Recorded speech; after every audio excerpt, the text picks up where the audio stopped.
This is Brent with Lykins Motorsports, and this is a 351 Cleveland. I was talking to Tim of Drag Boss Garage a few weeks ago in our in the interview that he did with me, and we were talking about Clevelands, and I just made the comment that I don't see a lot and haven't seen many recently because people just don't put in orders for Cleveland. So this will be an interesting build. Local customer dropped this off today. It's out of his 1970 Mustang, and we're going to be disassembling it and going through it and doing a complete rebuild on it. He said he wants about 400 horsepower, so we can certainly handle that. I'm curious to see if this is all original or not. And I won't be taking it apart in this video, but maybe we'll pull a valve cover and see what's going on. Still got the factory decals on the valve cover. It's got a 1970 intake manifold on it with an L suffix. Let's see here. The block cast number or engineering number is D0AEJ. And we know it's got 4-barrel heads.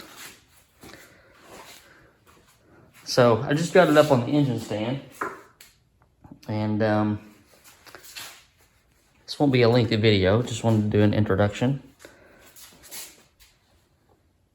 But he said that it shot coolant all over his windshield and then died. So, not really for sure what we're going to find. But this thing will look brand spanking new when I'm done with it.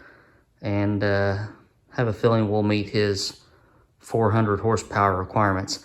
I am tempted to pull a valve cover though, just to see if it's been modified in any way. Usually if it's not a Boss 351, which it's obviously not because it doesn't have an aluminum intake and that sort of thing, but normally people start messing around with them and putting screw-in rocker studs and guide plates and that sort of thing. So how about we pull a valve cover and see what's underneath. And here's what's underneath the passenger side valve cover. All factory rocker arms, non-adjustable, so we know it's a hydraulic cam. Ton of plastic in the head, which means I'd say the valve seals are gone. But it appears that this is just a factory piece. I'm wondering if it's ever been rebuilt or not. So we'll have to figure that out as we go. But like I said, this is just a taste of what's to come. Never done one with a factory intake manifold. So we're going to try to hit 400 horsepower with the factory intake and update the pistons to some modern forged pistons with a modern ring pack, hydraulic roller camshaft. So we'll turn her loose. All right, guys.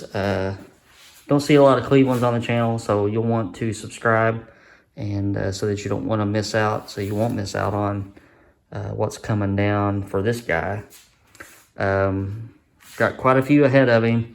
Hopefully in the next couple weeks we'll get it all the way torn down so I can get all the parts to where they need to go.